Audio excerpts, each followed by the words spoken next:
고난에 대한 여러 가지 해석이 있지만 우리는 고난을 당할 때마다 항상 하나님 앞에 물음표로 나갈 수밖에 없어요. 왜냐하면 우리가 그 고난을 통해서 하나님께서 무슨 일을 하실지에 대해서 잘 모르기 때문에 그래요. 막연히 이 또한 지나가겠지. 또한 막연히 하나님께서 결국은 좋은 걸 주시겠지. 그런 생각과 믿음은 있지만 정확하게 이 고난이 나에게 어떤 유익이 있고 이 고난이 나에게 어떤 결과를 만들어낼지 모르기 때문에 우리는 고난 앞에서 늘 물음표가 될 수밖에 없어요. 제가 몇 달 전에 그 주사랑 기독교 서점에 그 성화 이렇게 전시회가 있었어요. 만화처럼 이렇게.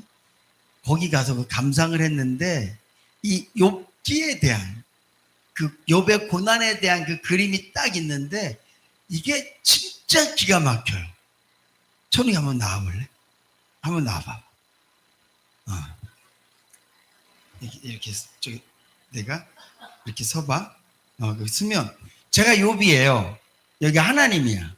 그래서 내가 내가 고난 앞에서 하나님 이 고난을 왜지요? 라고 이렇게 하면서 물음표를 내가 이렇게 이게 물음표죠, 물음표. 그러니까 하나님이 이렇게 하트를 만들어 놓으셨더라고. 하트 해봐. 하트 해봐. 요렇게. 그러니까 엄마랑 무슨 뜻인지 알겠죠? 제가 그 그림을 보고 진짜 이 그림을 그린 사람은 천재다. 그러니까 욥은 고난 앞에서 물음표를 딱 만들었는데 하나님은 그의 물음표를 사랑으로 바꿔주셨어요. 옆에 똑같이 이렇게 해갖고. 그러니까 물음표 두 개가 하트가 되더라고요. 그러면서 결국은 내가 갖고 있는 고난은 사랑이라는 거잖아요. 제가 그 그림을 제 핸드폰에 찍어놨어요. 내일 제가 교회 단톡방에다 올려놓을게요. 진짜 좋아요, 그 그림이. 그래서 제가 은혜 되게 그 그림 한 장으로 그냥 너무 좋다. 그리고 이 그림을 그린 사람은 하나님의 마음을 진짜 잘 아는 사람이다. 여러분들도 충분히 이해가 되시죠? 자, 오늘 본문 말씀 보세요. 욥이 진짜 힘들어요. 얼마나 힘드냐 하면 앞으로 가도 그가 보이지 않는데요. 이게 무슨 얘기냐면 지금 내가 이렇게 막 고난이 있잖아요. 고난이 있는데 내가 앞으로 갔다는 얘기는 그래도 이 고난이 좀 좋아지겠지? 앞을 내다보는 거야. 근데 하나님이 안 보여. 왜 그런 줄 아세요? 보세요. 처음에 욥에게 고난이 어떤 고난이 왔습니까? 주인님! 당신의 아들들이, 당신의 재산이 하루아침에 싹 그냥 다 죽고 사라지고 빼앗겼습니다.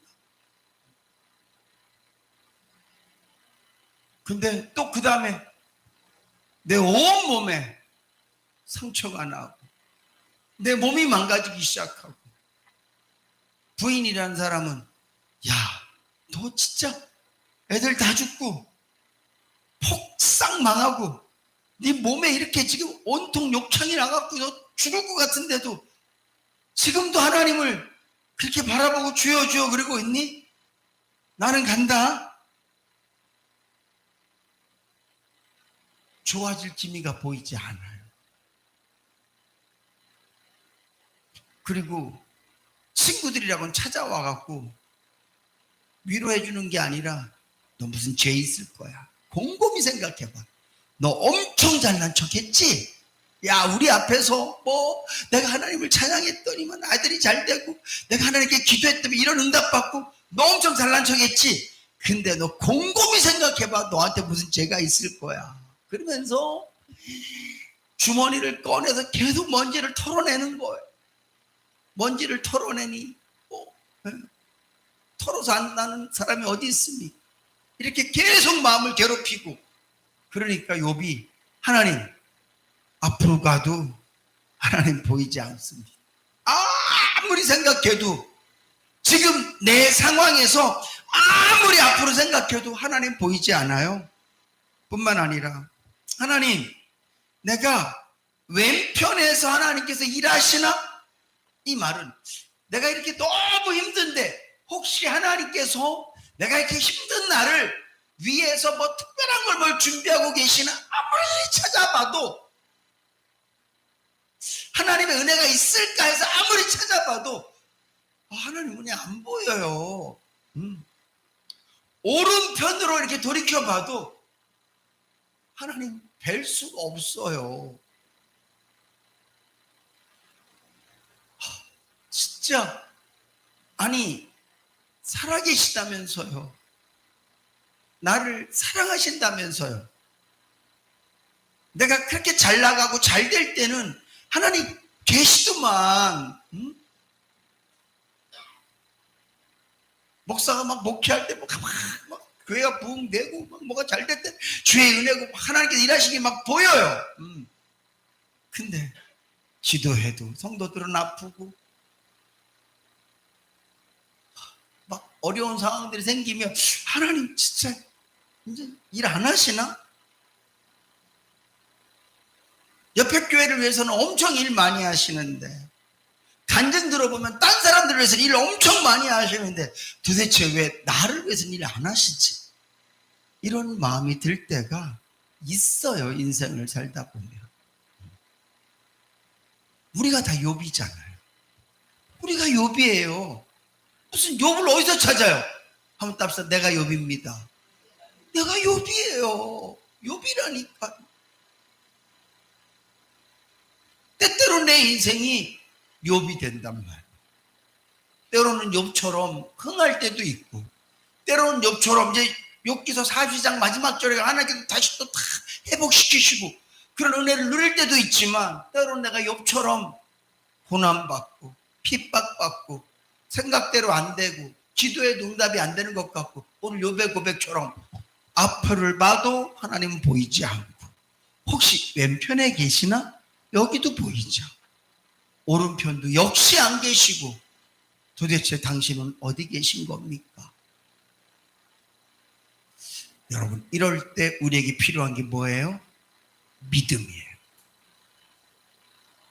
믿음은 보이지 않는 것들의 뭐라고요? 실상이에요. 그러니까 욥이 8절 9절에서는 하나님 안 보여요. 당신이 날려서 지금 뭐 하고 있어요? 아무것도 안 하고 계시잖아요. 하나님 지금 날려서 일하신다면 어떻게 나에게 이런 일이 생길 수가 있어요? 하나님 일 안 하시는 거예요. 지금은 안 보여요. 당신. 이럴 때 우리에게 믿음이 필요한 거예요. 이때 욥은요, 육신의 눈, 상황을 바라보는 이런 마음의 눈을 닫고 믿음의 눈을 켠 거예요. 하나님, 내 눈을 크게 떠서 보니까 하나님 안 보여요. 내가 면밀하게 내 상황을 관찰해 봤는데 하나님 보이지 않아요. 내가 당한 모든 일들을 다 봤는데 하나님 일하고 계시지 않으시는 것 같아요.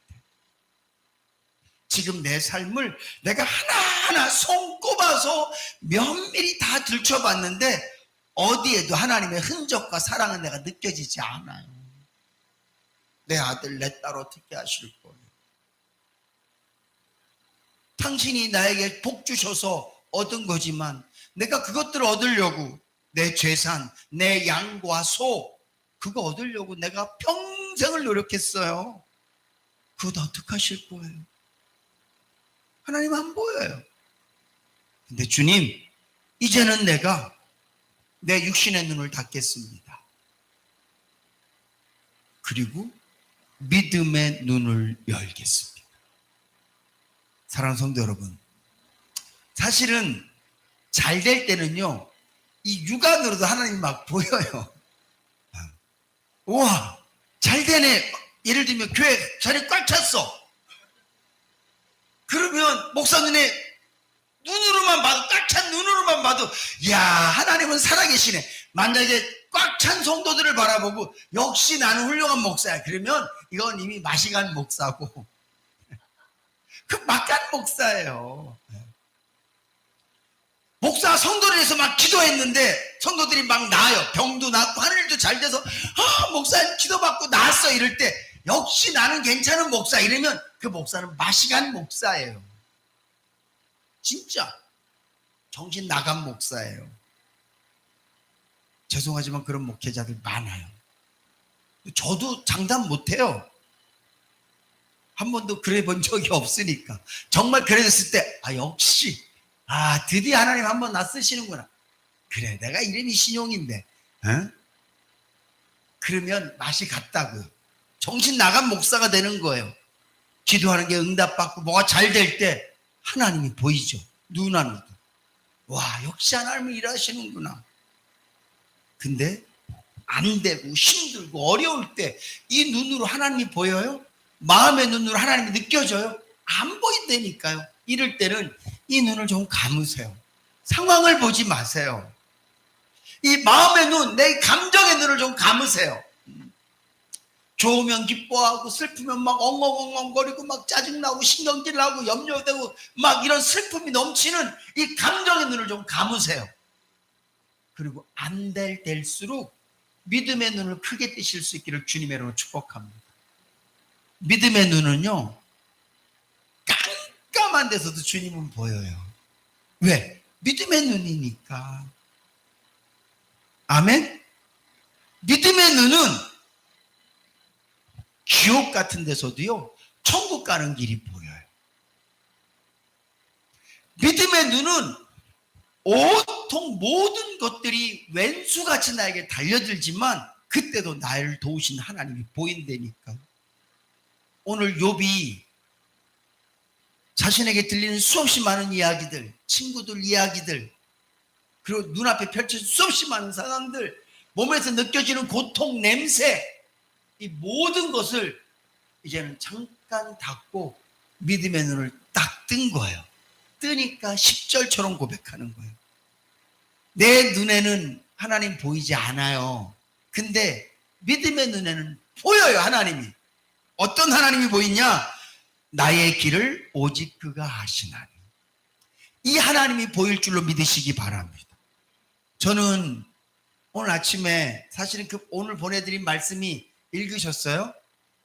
제 안에 안 읽더라고. 그래서 내가 그래서 한번 당신도 안 읽는데 누가 읽겠어? 내가 성도님 다 읽으시더라. 우리 딸도 안 읽어. 그래서 내가 한번 막 뭐라 했더만 요즘은 전화 가면 아빠 읽었어. 오늘 아침에 보낸 문자가 사실 어제 묵상한 말씀이에요. 저 되게 은혜로웠어요. 그리고 다른 교회 권사님이 카톡을 보내셨어요. 목사님, 삼손이 블레셋 여자랑 결혼하는 게 하나님의 뜻이었다는 걸 처음 알았어요. 아무도 우린 그렇게 생각하지 않아요. 삼손은 하나님의 사람이고 나실인인데 이방 여인이랑 결혼하기도 달라가는 거, 그 부모가 봤을 때는 저거 힘 좀 세다고, 저거 블레셋 여자 이쁘다고 절로 쫓아가는구나. 어쩌면 삼손도 자기 욕심에 그랬을 수도 있어요. 근데 중요한 건 하나님이 그 모든 것들을 준비하시고 하나님이 계획한 일이라는 거예요. 다른 말로 하면 삼손이 첫 번째 블레셋 여자랑 나중에 데릴라랑 바람 피고 연애하는 것, 그리고 머리 잘라내는 건 하나님께서 원하시는 게 아니었지만 첫 번째 부인 블레셋 여인이랑 결혼하는 것은 하나님의 작정이었단 말이에요. 이런 거 보기 우리가 어렵잖아요. 마찬가지예요. 오늘 욥이 이 육신의 눈으로는 아무것도 안 보여요, 하나님이. 근데 믿음의 눈을 딱 뜨니까 이 고통 가운데도 나의 길을 아시는 분은 하나님이시구나. 나의 길을 인도하시는 분은 하나님이시구나. 이 하나님이 보여진 줄로 믿으시기 바랍니다. 저는요, 자꾸 뭐 죄송하다는 표현을 해도 그렇지만 당연히 여러분도 그러실 줄로 믿어요. 하나님이 보여요. 왜냐하면 믿음의 눈을 뜨니까. 하루에도 몇 번씩 믿음의 눈을 뜨려고 애를 써요. 세상을 살면서 우리 육신의 눈을 계속 뜨고 살아야 되잖아요. 운전할 때 뜨고 살아야 돼요. 끼어들어오는 차, 빵빵거리는 차 다 듣고 해야 돼. 육신의 눈을 뜨니까 때로는 화도 나고 육신의 눈을 뜨니까 걱정도 돼요. 그때 걱정될 때 믿음의 눈을 딱 뜨는 거예요. 아멘. 육의 눈을 뜨고 사니까 세상 상황이 보여. 이 육의 눈으로는 하나님의 상황이 보이지 않는단 말이야. 그러니까 이 눈을 뜨고 사니까 우리 마음의 이 눈을 통해서, 이 눈은요, 문이에요, 문. 염려가 들어오는 문이에요, 눈이. 귀도 마찬가지예요. 그래서 우리가 내 마음에 스스로 아무것도 안 봤는데 염려가 생기진 않아요. 아무것도 안 들었는데 걱정되진 않아요. 내 눈으로 망하는 내 상황을 보니까 걱정이 들어오는 거죠. 누가 내 귀에다 대고 뭐라고 하니까 신경질이 나는 거지. 가만히 있는 신경질 나면 그 정신병자예요. 병원 가셔. 근데 우리가 이 눈과 귀가 문이인데 이걸 계속 하루 종일 열고 사니까 우리 마음은 누구나, 저도 마찬가지고 불평이 들어오고 걱정이 들어오고 염려가 들어와요. 그때마다 우리는 뭘 해야 되냐? 따라서 믿음의 눈을 떠야 된다. 믿음의 눈을 뜨셔요. 믿음의 눈을 뜨면 믿음은 상황을 보는 게 아니라 하나님을 보는 것인 줄로 믿으시기 바랍니다. 하나님을 보면 어떤 하나님을 보여? 그 험하고 악한 상황에서도 나의 길을 아시는 하나님이 보여요. 나를 이 자리에 세워놓으신 하나님이 보인다니까요. 왜 나를 여기에 두셨는지 그 하나님이 보여요. 그리고 그가 나를 단련하신 것을 보여요. 이게 지금 이 사람이, 이 상황이 나를 어떻게 하는 게 아니라 이 상황을 통해서 하나님 나를 단련하고 계시는구나. 제가 오늘 낮에 오늘 집에 있었거든요. 요즘 제가 가끔 재밌게 보는 게 세상의 극한 직업이라는 게 있어요. 그거 보면 마음이 되게 도전이 돼요. 와, 저런 상황에서 사람들이 살아가는구나. 근데 중국에서 명도, 아주 칼 만드는 이제 그분들 나왔는데 이게 뜨거운 물에 넣어갖고 한 수만 번을 때리더라고. 계속 넣었다. 그래서 이게 면이 4면짜리 칼이 있고 8면짜리 칼이 있어요. 8면짜리 칼은 찌르는 칼이고요. 4면짜리 칼은 베는 칼이에요. 오늘 저거 새로 알았어요. 딱 이렇게 보면 면이 칼이 이렇게 우리는 그냥 칼을 보면 이렇게 앞뒤만 있잖아요. 근데 딱 보면 앞뒤로 면이 딱딱딱 이렇게 8면이 있어요. 8면이 있는 건 찌르는 칼이에요. 모든 면이 날카롭게. 근데 그걸 얼마나 많이 때리는지 몰라요. 처음에는 뭉뚱한 쇠붙이를 쓱 집어넣어. 저는 처음 볼 때 뭘 만드는지 몰랐어요. 몇 번 끓여서 때리는데도 뭘 만드는지 모르겠어. 왜냐하면 끝은 뾰족하고 칼집에 넣어야 되니까 호미자로 처음에 만들듯이 뾰족하고 앞에는 널쩍한 편을 계속 때리고만 있는 거. 수도 없이 때려. 넣었다 때렸다 넣었다 때렸다. 그리고 쫙 마지막에는 싹 갈아서 딱 보는데 칼이 진짜 영롱하더라고. 단련하는 걸. 여러분, 우리는 믿음의 눈을 뜨지 않으면 뜨겁다고만 얘기하지 내가 단련되고 있다고 얘기하지 않아. 내가 믿음의 눈을 뜨지 않으면 아프다고만 말하지 내가 지금 단련받고 있는다고 생각하지 않는다. 내가 믿음이 없으면 매 맞는다고만 생각해.